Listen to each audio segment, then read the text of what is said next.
Welcome to Pastor's Chat today. Well, we're looking at a new psalm, Psalm 70. From the title, we know that David is the writer of this psalm, but always remind us that God is the author. The author. God put this psalm in the Bible. God is the one that breathed this psalm out because all scripture is given by inspiration of God. It's given by the breath of God. It is His holy word, His eternal word.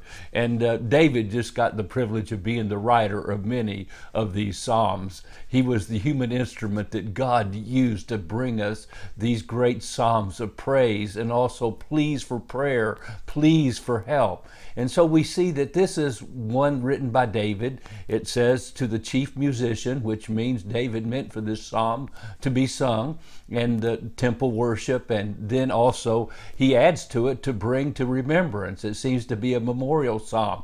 We feel like at this point, as we've read the different commentaries about it, that David is in his older age and he feels like he's forgotten. It's possibly that he's fleeing from Absalom and he wonders where God is and he needs God to help him. It's a plea, it's a prayer, it's an emergency psalm, some have even said. In other words, it's a psalm that you pray in an emergency.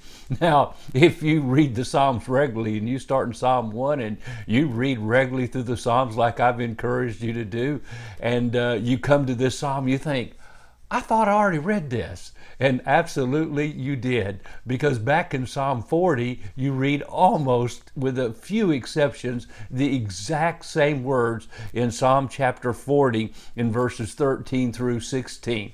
Another feature about this psalm is that it's one of four psalms that only have 5 verses, only 5 verses. So one of the shorter psalms in the book of Psalms. And it is a psalm that when you feel overwhelmed, when you feel like you're not being remembered, it's a song to call to remembrance, to call God to remember you, to say, here I am, oh God, I am in trouble. I need your help.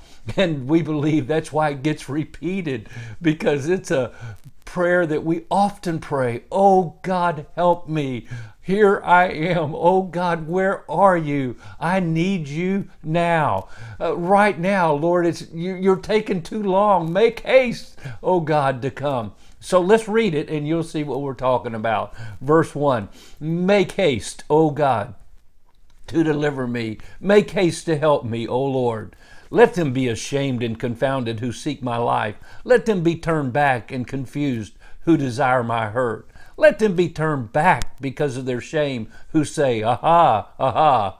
Let all those who seek you rejoice and be glad in you. And let those who love your salvation say continually, let God be magnified. Verse 5, but I am poor and needy. Make haste to me, O God. You're my help and my deliverer. O Lord, do not delay. And so twice David says, make haste, O God. And then again, make haste in the very first verse. And then the last verse, make haste to me. And I believe there's kind of a transition there, because in verse 1 he says, make haste to help me, O God, Lord. And then the last verse he says, make haste to me.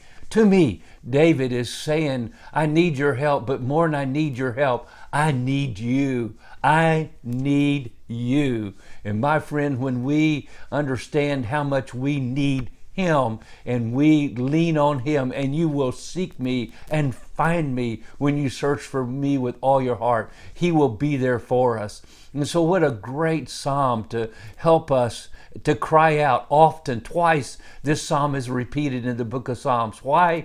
Because it's a psalm that we often need to pray in the midst of our trial, our difficulty. David has enemies, verses 2 and 3, and he's asking God to turn them back away from him, who are laughing at him or saying, oh, look at him now. He's in trouble. He'll never get out of this one. But then he turns around and sees the lovers of God, and he says, oh, let them rejoice and be glad in you. Let God be magnified, the ones that want to live for the glory of God. But then again, he turns back. I'm just a poor old man. I'm a needy old man. Oh God, make haste to help me. Oh, what a beautiful psalm. I trust you'll use this psalm often in the time of your trial and trouble and tribulations, and let God use it to restore you to his presence. God bless, and you have a wonderful, wonderful day.